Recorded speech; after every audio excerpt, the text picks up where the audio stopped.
কৃপণ। কবিগুরু রবীন্দ্রনাথ ঠাকুর।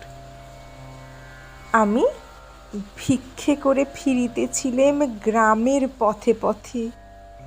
তুমি তখন চলেছিলে তোমার স্বর্গরথে। অপূর্ব এক স্বপ্ন সম লাগতেছিল চক্ষে মম।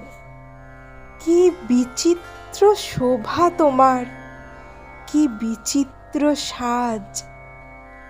আমি মনে ভাবতেছিলাম, এ কোন মহারাজ? আজি শুভক্ষণে রাত পোহালো। ভেবেছিলেম তবে আজ আমারে দাঁড়ে দাঁড়ে ফিরিতে নাহি হবে। বাহির হতে নাহি হতে কাহার দেখা পেলেম পথে। চলিতে রথ ধন ধান্য ছড়াবে দুই ধারে। মুঠা মুঠা কুড়িয়ে নেব, নেব ভারে ভারে। দেখি সহসা রথ থেমে গেল আমার কাছে এসে। আমার মুখপানে চেয়ে নামলে তুমি হেসে।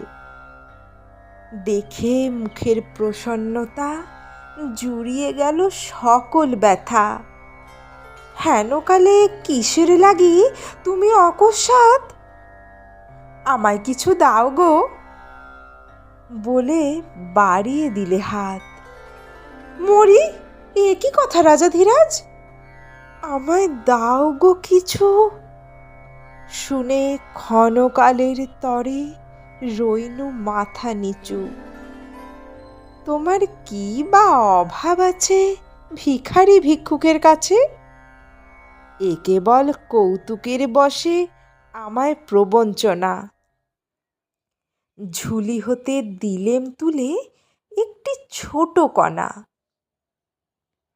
যবে পাত্রখানি ঘরে এনে উজাড় করি, এ কি ভিক্ষা মাঝে একটি ছোট সোনার কণা দেখি। দিলেম যা রাজভিখারি রে, স্বর্ণ হয়ে এলো ফিরে। তখন কাঁদি চোখের জলে দুটি নয়ন ভরে।